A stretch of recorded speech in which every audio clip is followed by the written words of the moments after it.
I'll give a quick intro and kind of share a little bit, I guess, our journey with JuiceBox. We started working with JuiceBox in 2021, and we used the protocol to fundraise.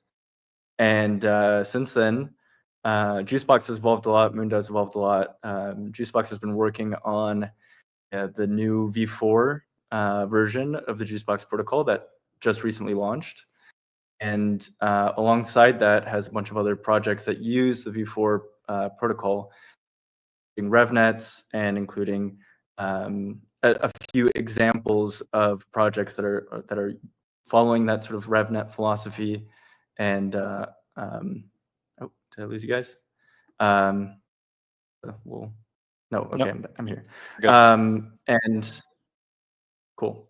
And yeah, since then, Django's been a great friend in the ecosystem, and MoonEY is actually going to be leveraging some of the new V4 contracts with the Launchpad that we've been talking about for a bit. And so, yeah, we thought it'd be awesome to have Django here kind of communicate the V4 protocol in his own words, and just kind of I don't know, see what's been cooking under the hood at JuiceBox. So yeah, I guess. Thank you, Pablo. Yeah. First, MoonEY is probably the longest lasting project coming from the JuiceBox ecosystem from initial fundraise. Shortly after Constitution DAO, which was a pop-up project, raising a lot of money for an attempt to do a crazy thing, but it didn't work out, and it kind of remained as a token. But with this big dream of governing this document across museums for a long time. But then shortly after, MoonEY stood up and fundraised, and actually managed to pull off what it was trying to do: send a few folks up in the Blue Origin missions, and continues to rock and roll. So awesome to see y'all's community still flourishing and still scheming for like certain challenging things and actually pulling them off, and then keep pushing the frontier. We just launched JuiceBox V4, as Pablo said. It's been a long-term effort, and finally through the finish line. I'm going to share my screen and give you a little bit of the lowdown of what's happening and what we can do now. Boom. Boom. Waiting on screen share on Pablo's screen. Let's see if it works. There we go. All right, so the tried and true way to access JuiceBox is juicebox.money. I'm waiting on the screen to catch up on Pablo's end. Okay, there it is. Might be a little bit of a lag, so if there is, send it in the chat, and we'll pause and make sure we're all caught up. Juicebox.money is still on V3 currently. It's about to flip over to V4. The front end devs here are just doing some final tuning. So I'm going to spend most of my time talking about RevNets, which is another client for the JuiceBox protocol that has a particular point of view as to how projects should work. Mainly, it takes the burden of management away from a multi-sig and instead proposes a Treasury design that is fully autonomous. You set the rules up front, you create a token up front, and the rules take effect, and everyone is bound by those rules over time. Soon, you'll be able to use juicebox.money to create a V4 project, and it'll work just like any other JuiceBox project, which essentially works by, it's a money IO protocol, meaning you set rules about what should happen when your treasury receives funds, i.e. issue N amount of tokens out per ETH in, and under what conditions those funds should leave the treasury for payouts or cash outs by token holders, things like that. And you can evolve these rules over time in rule sets, previously called funding cycles. Part of this V3 to V4 transition, we have a few wording changes that hopefully make things clearer. I'm going to default to the V4 wording, but if you're familiar with early JuiceBox, you might be slightly confused, but I think you'll pattern match quite quickly. So we call these rule sets, meaning your money IO rules can evolve over time as you see fit as a project owner, or you can create constraints to make sure you can't change the rules on your community on a dime, and instead can do so with certain time-bound constraints. Double checking that we are still good to go. Cool, because Pablo's computer is freaking out every now and then. Good. All right, sweet. Ryan's typing tight. All right, perfect. The project so I'm going to focus on RevNets, which is a like I said, it's a JuiceBox project owned by a contract, which enforces a certain set of rules over time. Why I think that they're very cool, and I'll show you the example alongside this whole funding stack that illustrates what's going on to the non-technical folks who prefer to engage with banana artwork, which who doesn't enjoy banana artwork? All right, so to create a RevNet, again, JuiceBox under the hood, and we do have a few projects we're scheming. Should we like prototype those projects in this create flow, or should we keep that in the bag for now? No, I love it. I love it. Let's do it. Let's do it live. All right. So I've been dreaming up of a token called Moonbag.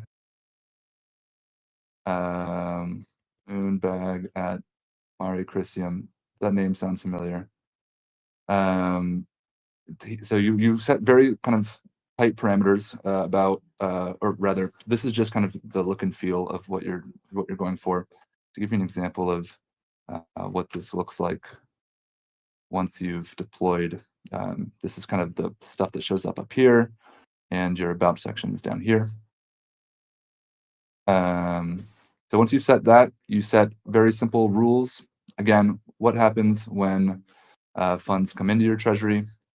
In this case, small UI bug. Bag is kind of long, so the numbers don't fit nicely, but alas, we're here to learn.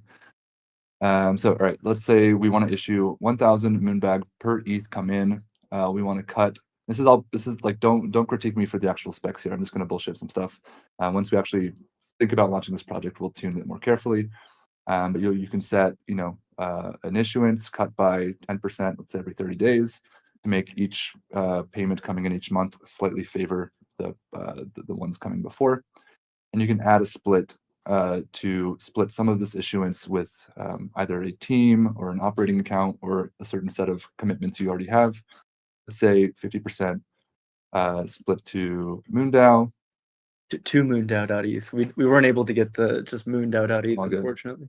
Again, just prototyping here, but essentially what this what the game we're creating here is going to issue 1,000 tokens per ETH coming in. So it starts off with nothing in it and no tokens outstanding. 1,000 tokens will come in as ETH comes in. 1,000 tokens will go out as ETH comes in. 50% of those tokens, 500, will go to MoonDAO, and 50% will go to the payer. As said here, you can add more splits if you want, but keep it simple. The 50% is going to be locked during this stage here. You can set an operator address that can change and redirect within this 50%. But this is the params. Then if you want to just inflate the supply, you can do that too. But otherwise, tokens will only be created when payments come in. And then the only way to get the revenue out, so you can consider the ETH coming in as revenue. The only way to get the revenue out is to cash out your Moonbag. So you can add a cash out tax that will leave some on the table for folks who cash out later. This example here is saying, at 0.2 cash out tax, if I have 10% of the total supply, I can cash that out and get 8.2% of the revenue. So some is left to share by everyone who sticks around later. I can add that stage, and then I can create more stages. So let's say now we're going to do 10, or maybe now we're just going to cut off so there's no more issuance, no cash out tax, and this is going to start, let's say, a year after first stage. So now we've created a token game where money comes in, decrease at 30%. Every 30 days, fewer tokens get issued out. And then after a year, it's over. There's no more tokens issued. And the cool thing about JuiceBox v4 is it's omni-chain now. So before JuiceBox was only mainnet. Now you can just click which chains you want to deploy on. And you can confirm that the address you set as the operator exists on all those chains.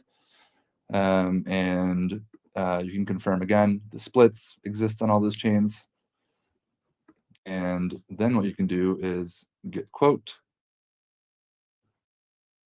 There might be a small bug here as usual. Double check. Yep, there's probably some. I'm gonna do this just for testing sake.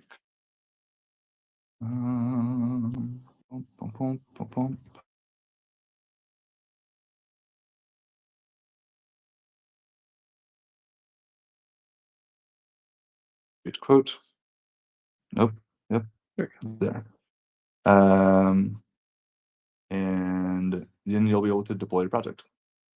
An example RevNet, which I'll get into now, is the Banny network. So if you're familiar with JuiceBox from the MoonDAO fundraising days, you'll remember a flying banana on the homepage, which was shared with as the links were being shared to fundraise. Banny was like the cover photo, and so Banny got kind of popular and has since been the JuiceBox mascot.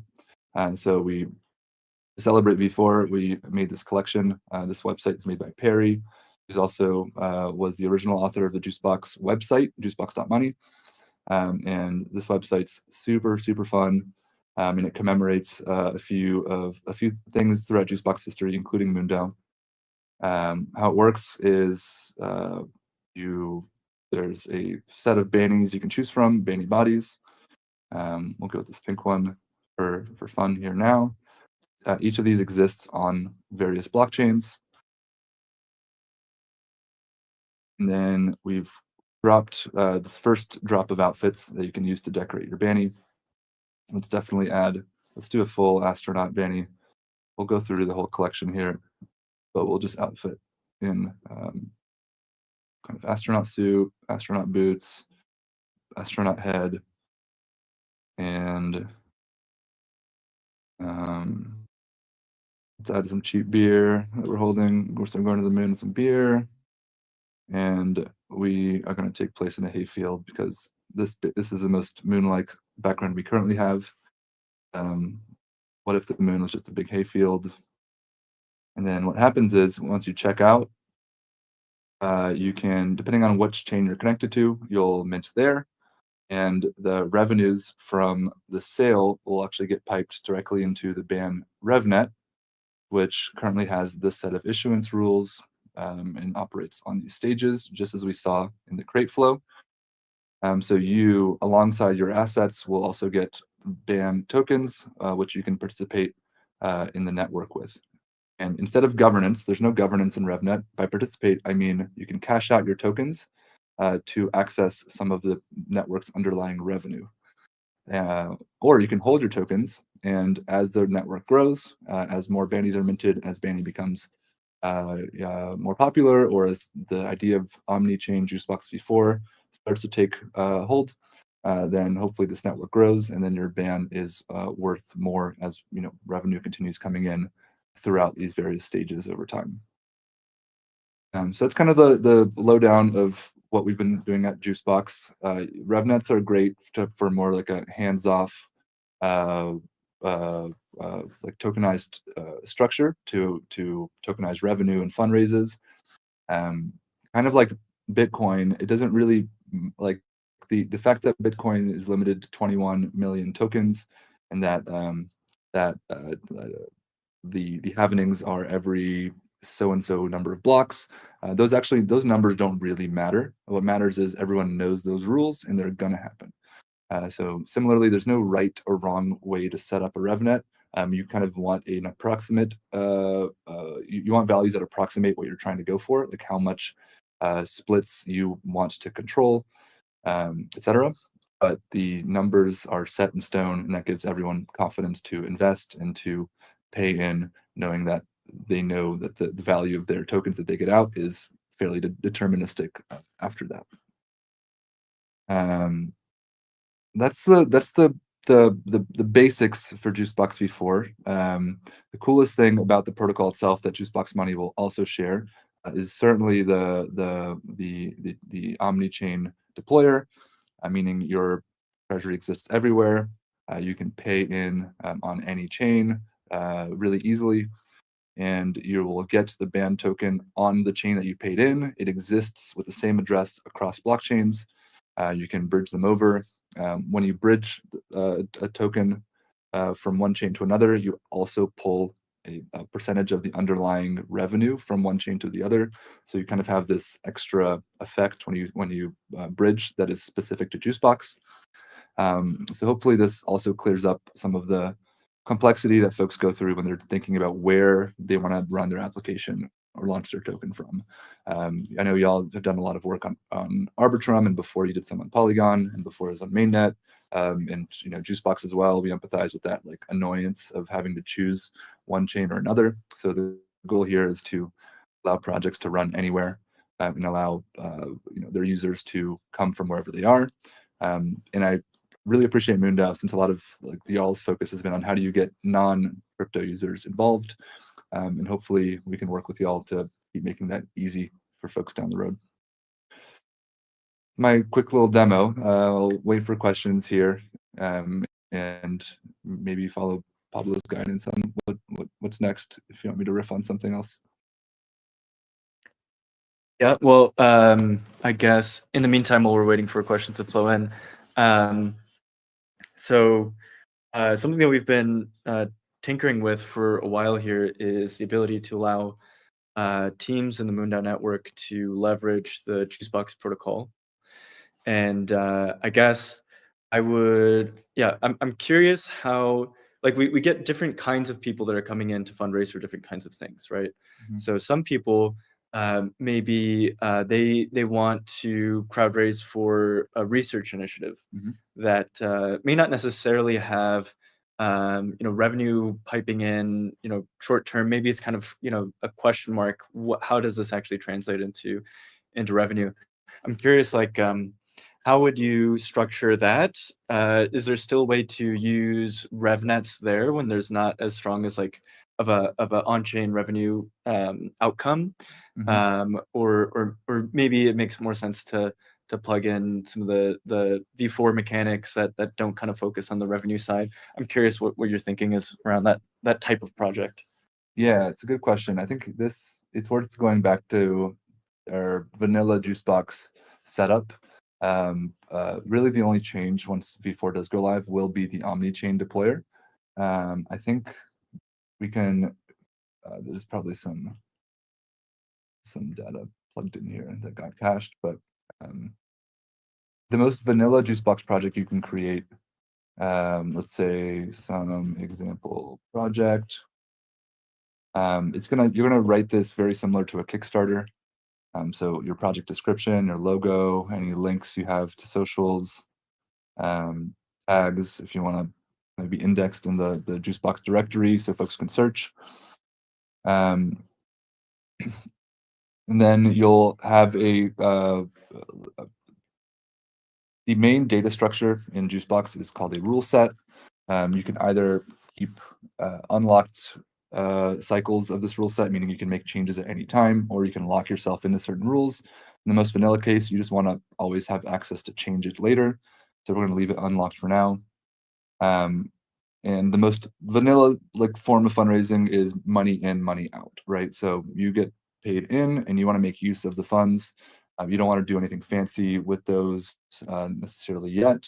You want to have the option potentially to issue refunds to folks who paid in, but more than likely you just want to start making use of the funds. So you can set unlimited payouts, meaning any money comes in can go out, and you can add any number of recipients on a percentage basis directly in. So if it all goes to one multi-sig or one person, great. But if you want to do some auto management there, you can. You can also set limited payouts if you have a specific number you're going for and you want to leave anything that's in excess of that number in the Treasury. Then none if you just want money in, but you want to make. So this is going to be your main concern if you're dealing with something very simple. I'm going to leave it unlimited for now and then show you how tokens work. I think the basic token rules make sense if you don't really know what you're going for.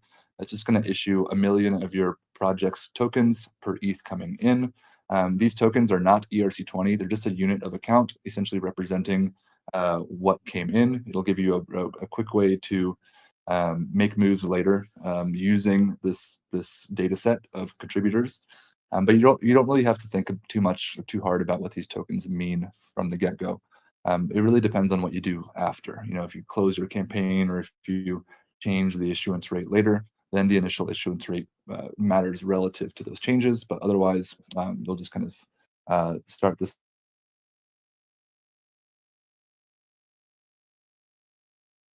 software. If you want to take a closer look at the things you can tune, pop open this panel and look around. Reserved rate is probably your most interesting lever. Just like in RevNets, you can split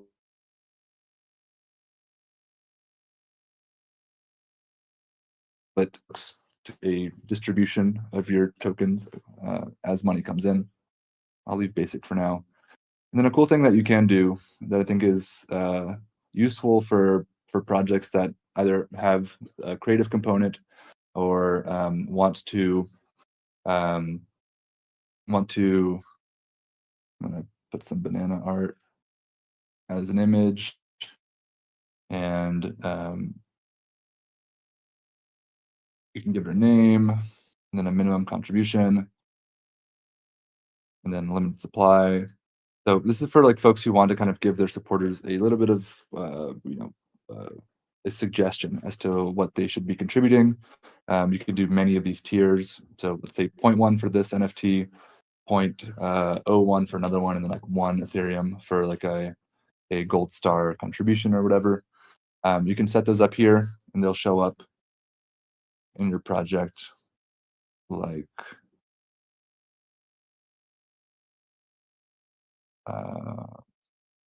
so.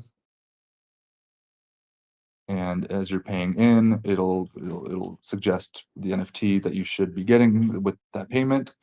So that's nice if you want to cultivate something more creative within your campaign. I think that's the one cool thing I would suggest apart from just the vanilla fundraising to either and you can always add NFTs later, so you can use it to kind of show progress and commemorate progress or whatever. It also might be overkill, so if none of this makes sense, just do a vanilla fundraising without art is totally okay.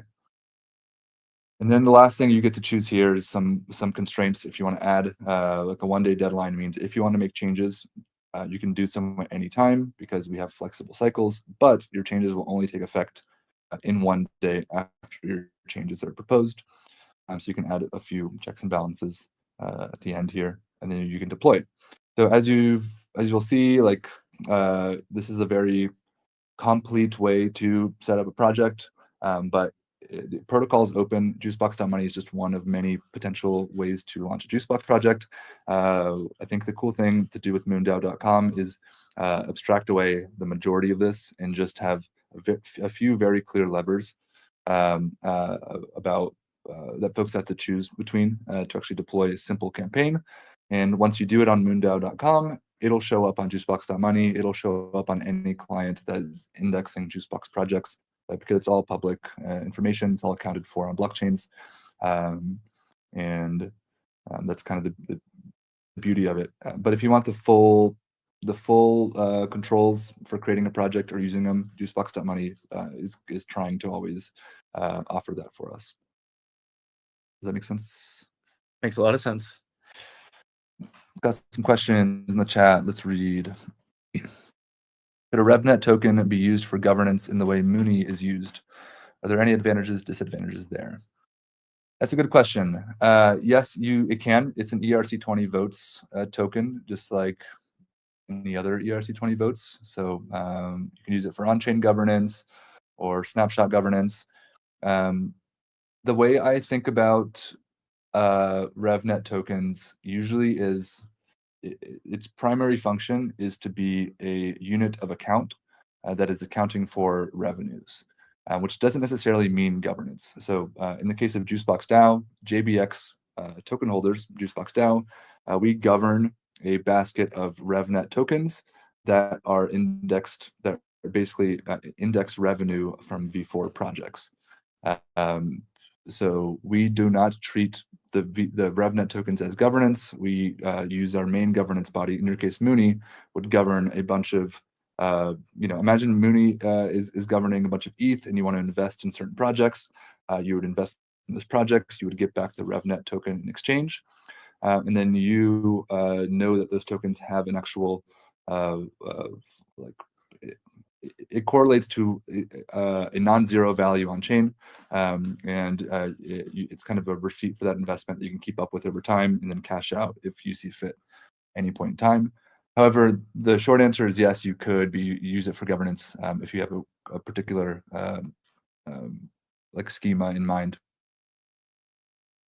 Good question, Mitchie.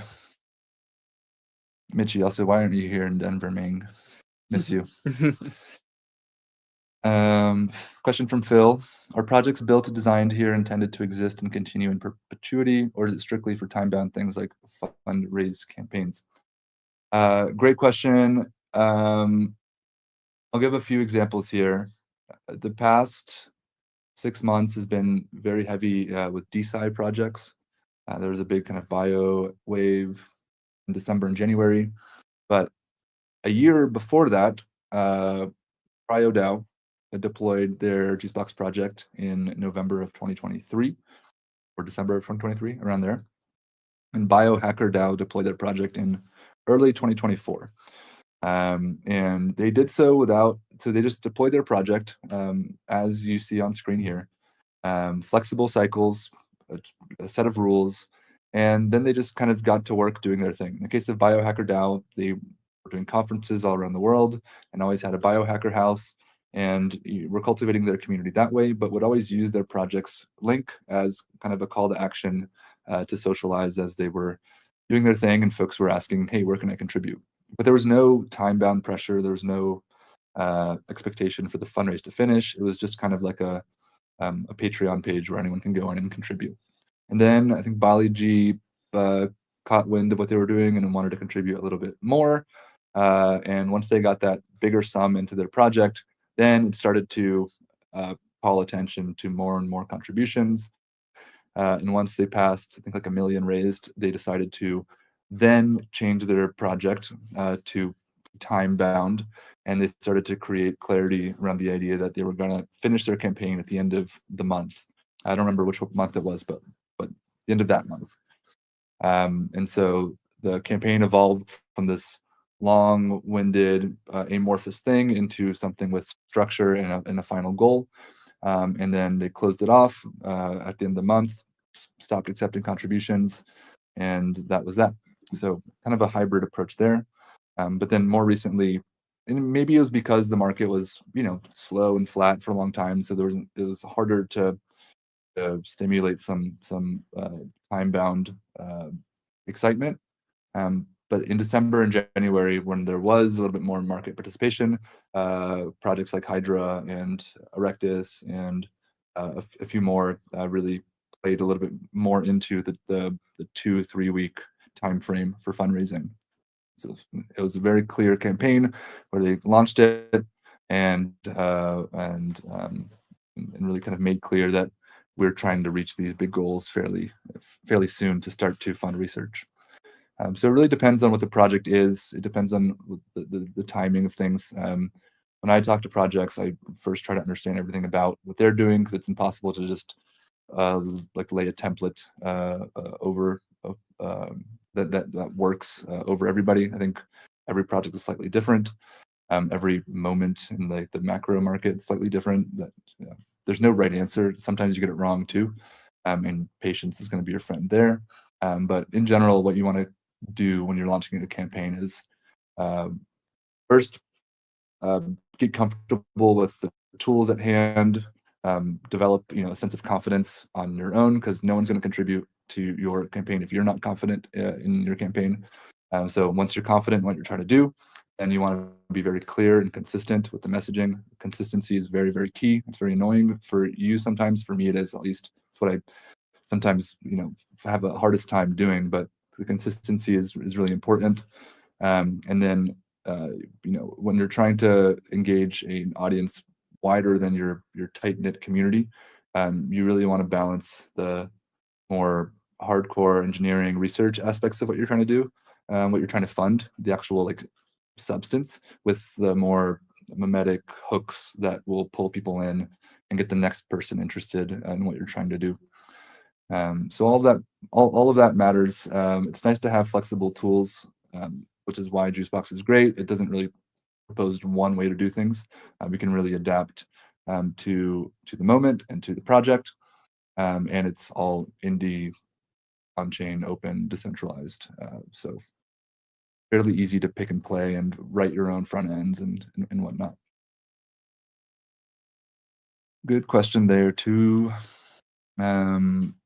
Space Dog's got a question. Should I just keep taking them on?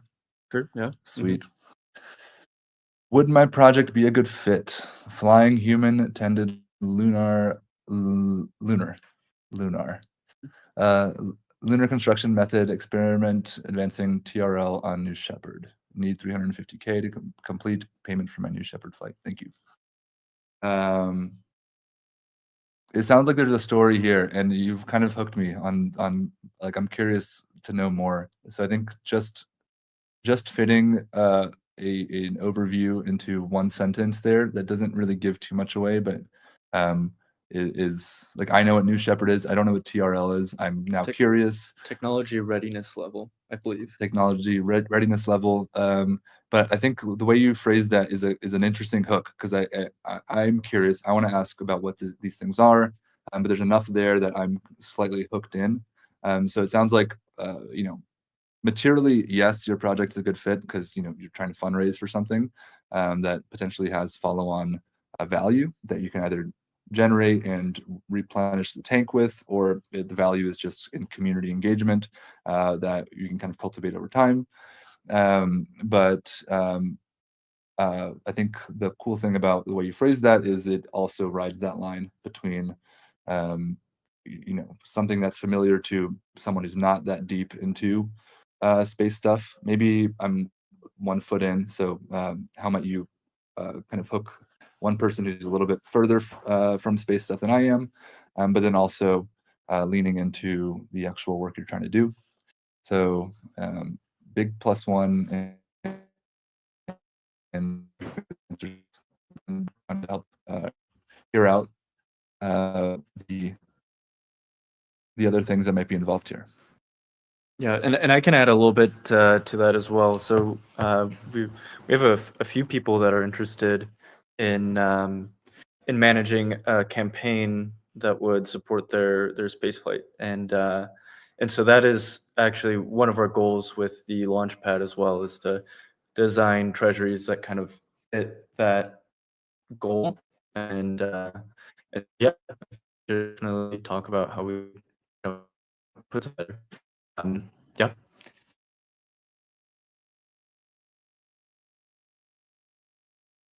Any other thoughts?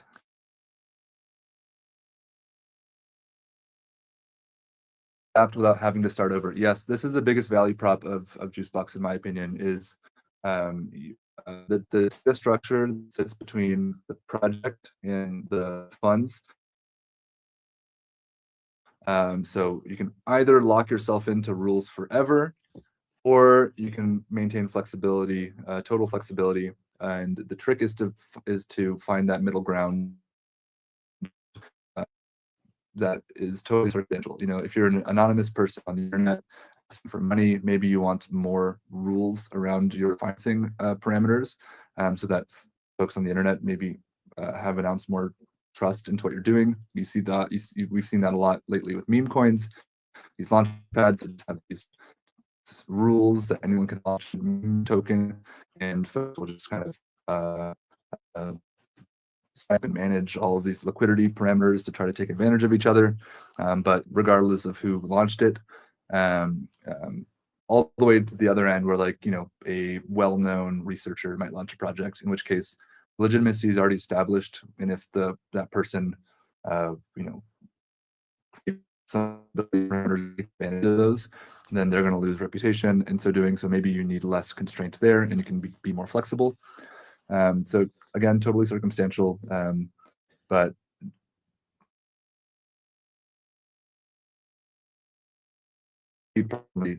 I'm in a mode where I want to have fewer things that I'm managing. So I like the idea of deterministic treasuries where I can just deploy them and I don't have to help govern or help make decisions.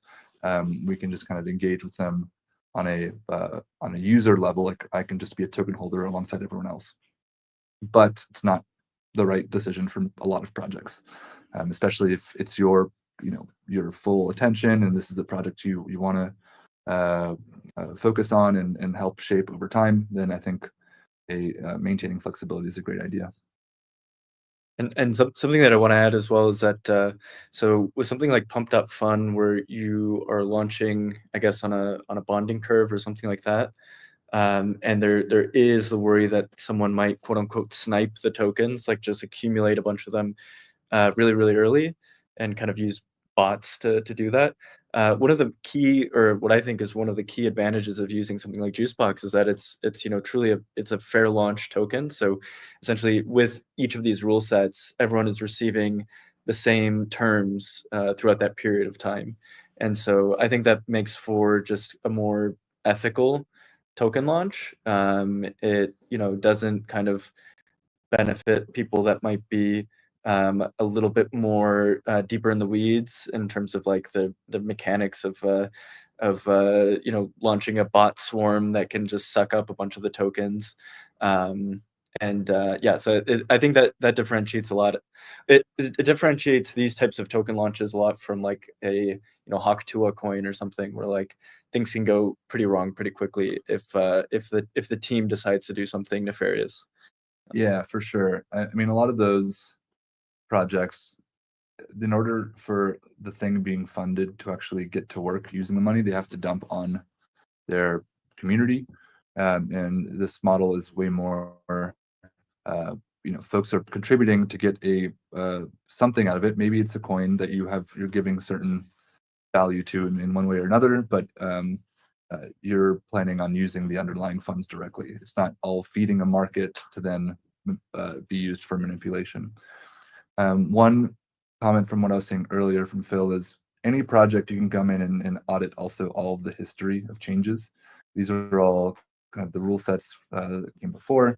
I can even look up MoonDAO and we can go back blast from the past V1 JuiceBox, and the UI is different because this is a V1 project from years ago, but similar things apply. You can still see the history of exactly how it ran, what were all the rules, how long did they last, exactly how much was issued, yada yada yada.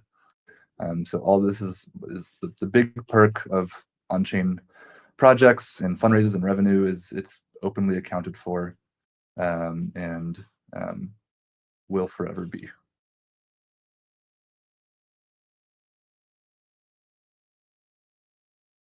Alrighty. Cool.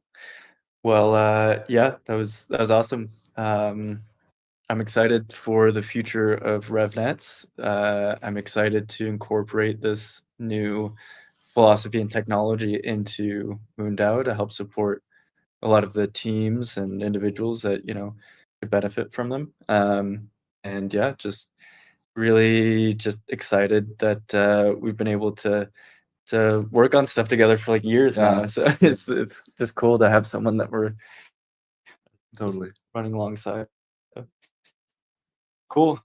All right, I guess pass over to Ryan to kind of get us into the regular sort of like governance work and project updates and stuff like that. But yeah, I guess also the two of us are in Denver, so if anyone happens to be in Denver or around, let us know. Message us either here in Discord or DM us. And yeah, Thank you. Sweet. Yeah, and I'm excited to have deployed all this internet stuff and be able to work on in real life projects with in real life implications with good people. So stoked to be here, and let's get it. Sweet. All right. Well, yeah. Awesome. Yeah. Take it away, Ryan. Thanks, Django. Thanks, Pablo, for taking the time. Yeah, I guess before we shift gears, any more thoughts about the vibes and whatnot at ETH Denver? I know you guys just got there a little bit ago, but yeah, feel free to share anything there. What's going? People are into AI. Oh yeah. Lots of AI. Yeah. It's been great. I like some cool events, good people. It's my third year, so it's nice to. I think I've finally third year. You kind of start to treat it as a tradition of sorts, and you meet similar people or the same people, and you have stories to tell and catch up on.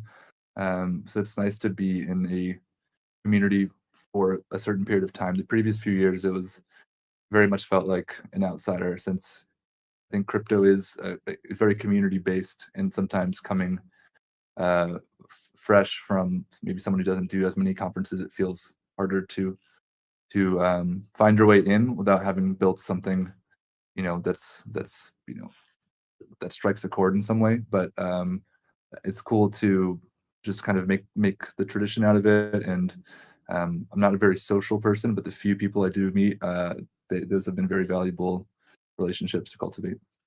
Yeah. We also have Jade here with us as well. Jade, I guess this is your first ETH Denver. First ETH Denver. Yeah, I've been just comparing it. I went to Bitcoin Miami, so I've been kind of using that as my crypto conference comparison point. Yeah, it's been cool. Yeah, we were at WalletCon yesterday, learning about some of the like UX stuff, which a lot of these themes have been going around for a while. Yeah, cool people. Yeah. Yeah, we're gonna hit the main conference today, so Right. Yeah. we'll see what that's like. It's day one for the main conference, so we'll actually see what the big I don't know, main vibe is like. What are people talking about? What's going on there? I guess, yeah, we'll probably head straight there after this. So but yeah. Wish you could be here with us, Ryan. Mitchie, you too. Missing you guys. Yeah, would have been fun. Take some pics of the art wall too if you can. Hopefully it's there. We got our MoonDAO videos up on display, our art rotation. So yeah. But, cool. Yeah, definitely. Yeah, excited for the art wall. It's cool that we were able to like play I don't know, a role in the kind of main event, and it's right at the entrance too. So we'll be right there. People will see the MoonDAO logo. I don't know if the logo might have gotten scrubbed because it's all art, but definitely a lot of like MoonDAO art that was put together by Mitchie and Ryan, and video of all of the different characters that we're sending to the moon and their IP. So that's pretty fun too. Yeah. Awesome. All right. Well, yeah. Enjoy Denver. I guess we'll shift gears. We've got two Center View project updates. So, whoever wants to hop up here first. I don't know, Phil or Christina, or hey, Phil, how's it going? Hey.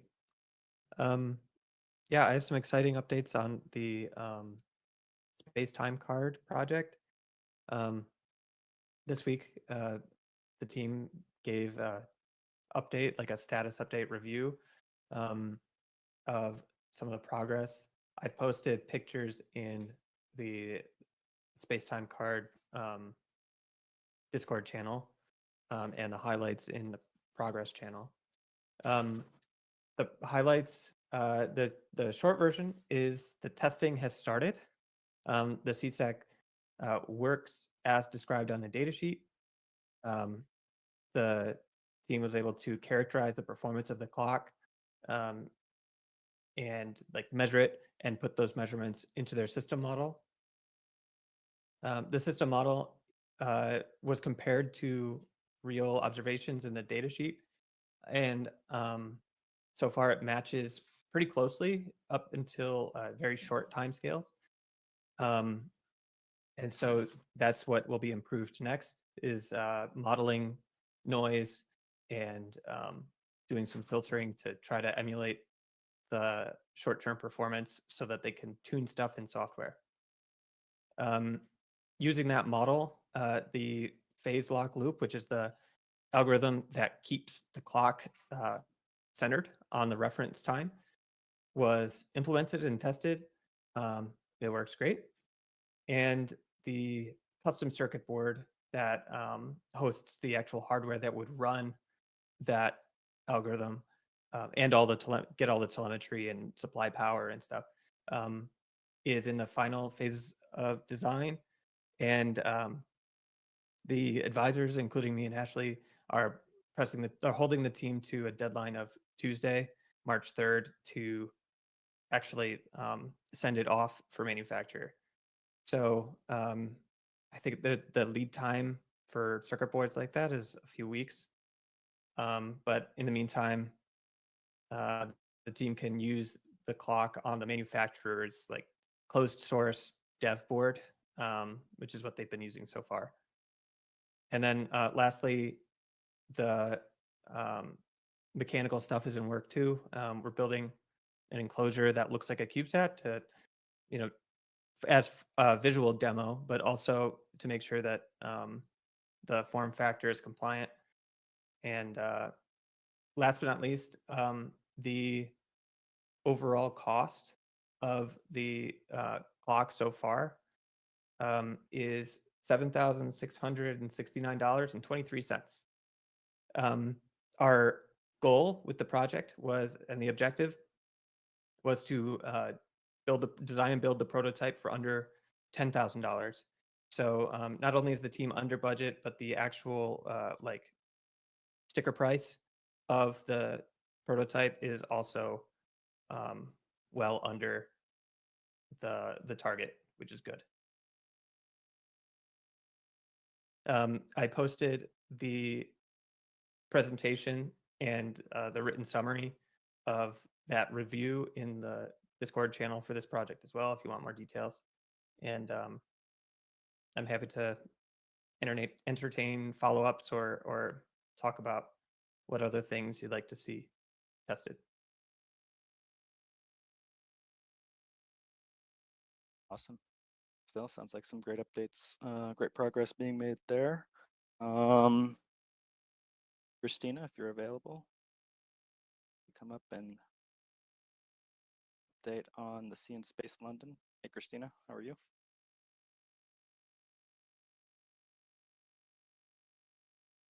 Muted.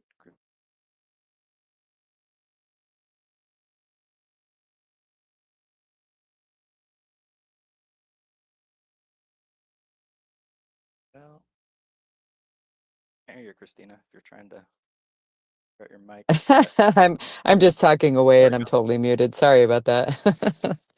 There you go. Hi everybody. So I was just gonna say my updates about the London event are that I'm in the process of like trying to finalize the main schedule for the summit, and like we have planned to have Pablo on the investment panel. I actually have my Mongolian friend who is the Mongolian ambassador to the European Union, who owns a bank but is also investing in space for the country of Mongolia, will join that panel, which is cool. And so I'm still working on like availability of some people for the panels. As far as the exhibition goes in Piccadilly, there's a very prolific artist who is going to now contribute some significant art. His name is Petrok Sesti, and he does big artworks all over the world. And he has a sculpture of a life-size whale heart that he's going to display there. It's huge. I mean, it's kind of shocking how big a whale's heart. I think it's a blue whale heart. So he's going to display that, and then he has this collection called the Carbon Collection, and all of this artwork is made out of carbon that has been captured. The paint is paint made out of carbon, which is kind of cool. So he's a very, very well-known artist, and within that collection, one of the artworks is one of Nicole Stott's. So it has not just related to carbon environment. It has some space stuff, and Brian Eno is one of the artists within that as well. And then today I found out my friend Dallas Campbell, I don't know if you know who he is, but he's a BBC presenter who does a lot of things for space. He's agreed to be the MC for the awards dinner in the evening, and he owns a Neil Armstrong replica spacesuit, and so he has agreed to let us exhibit that in the public space. I'll have some renderings that I'll have on the website pretty soon. I do have, if you go to spaceforabetterworld.com and then click on events, or there is a thing at the top of the website now, you will actually see most of the lineup of who's speaking and who's appearing at the event. I have not listed Charlie Duke because I'm still waiting for Omega to tell me whether or not they're going to pay for him to come. But you'll see the other astronauts that are listed there.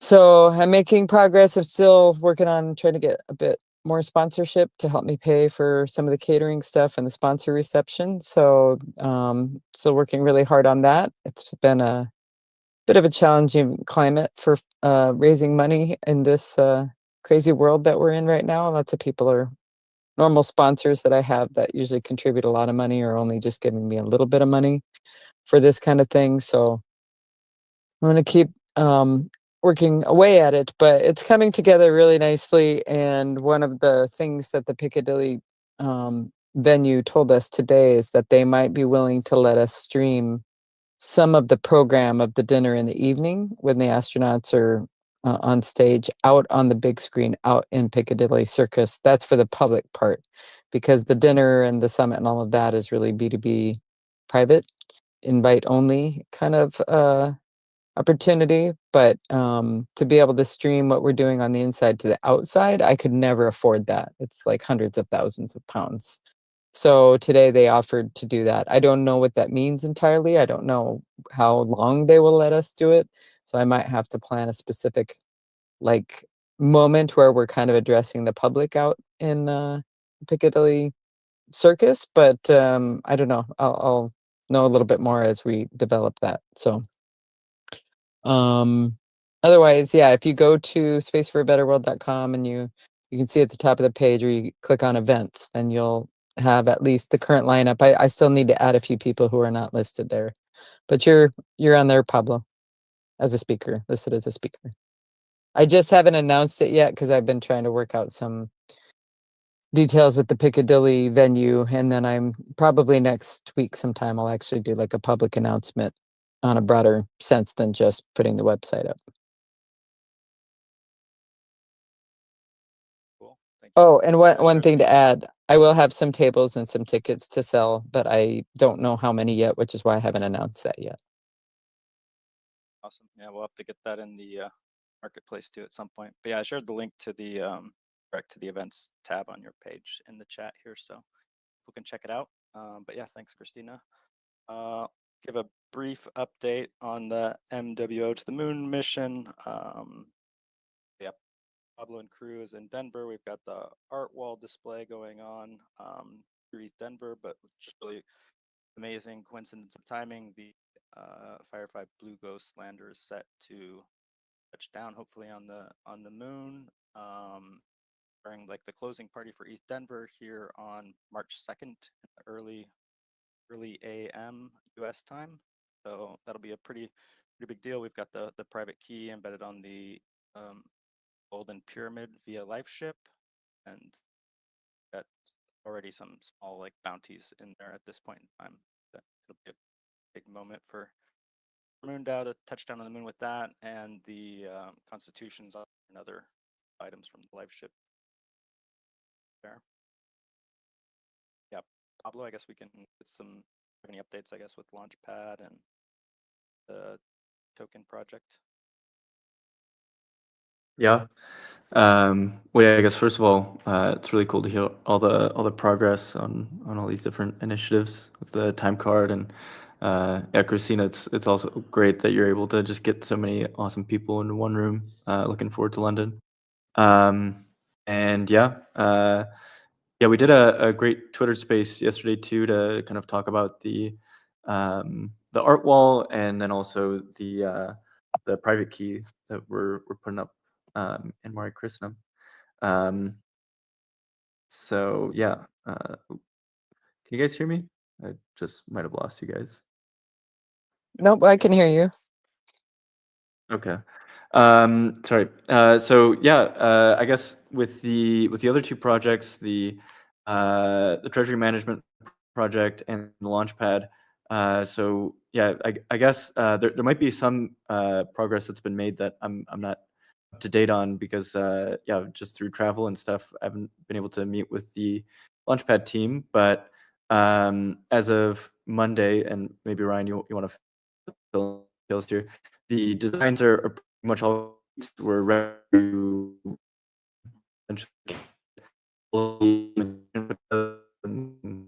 Deckhead has been some works, and yeah, our well, I'm here and yeah, we're gonna go deep on integrating some of the Juicebox concepts and hopefully some support here from some of the folks here. Really together there. Let's see, with treasury management. Yeah, so the list is basically Jade has put together a all of the why am I blanking on this? The withdraw function for the vMooney. So essentially, the airdrop is ready to go. We just need to press the trigger on that, and yeah, should be hopefully in your guys's wallets by the end of the week. Well, I suppose there's going to be a withdraw function that everyone needs to click in order to get that vMooney in your wallet. But yeah, I guess look out for a notification there. And then the next big thing that we're putting together is the cross-chain liquidity pools, and trying to do some kind of interesting stuff with the new Uniswap v4 hooks, where you can do some cool things around the liquidity fees and how those might be routed. So yeah, hoping to get a lot of these like really cool mechanics kind of workshopped out here on the ground in Denver, alongside kind of like meeting people and reconnecting with people. But yeah, looking forward to some like really good work sessions as well. So yeah. Cool. Pablo. Yeah, I was kind of disconnected from the Launchpad stuff too. I've been without power here for a couple days, which is kind of crazy back in Seattle. But yeah, I guess that's all we have for project updates. We're missing Eiman this week. I know he's traveling. He was around obviously for the recent Blue Origin launch. Cool news too with the crew announcement for the next Blue Origin flight today. And Nguyen is one of the 6 people in the all women crew. She's also one of the Moondao citizen here for a while, citizen number 45, I believe it is. So that'll be the third person, in the Space Acceleration Network as a citizen that will have gone to space. Cool. Also the Intuitive Machines lunar lander launch. So there's actually 3 lunar landers on the way to the moon, which is just kind of crazy. Actually, we're really entering a new golden age of space travel, space exploration. And Starship next test flight's coming up and bumped out to next Monday, I guess. But a lot of cool stuff going on. Yeah, I think that's about it. Your normal prompt to share your contributions, what you did, to share them in the moondao.com/contribute. Let us know what you've done to help advance, Moondao, or help advance our mission, and you get some retroactive rewards in the form of ETH and vMooney governance power in the future. But yeah, thanks everyone for joining us this week. Anything else, Pablo, you want to cover? Oh, Sorry, what was that, Ryan? You cut out there for me at the very end. just anything else you wanna cover this week?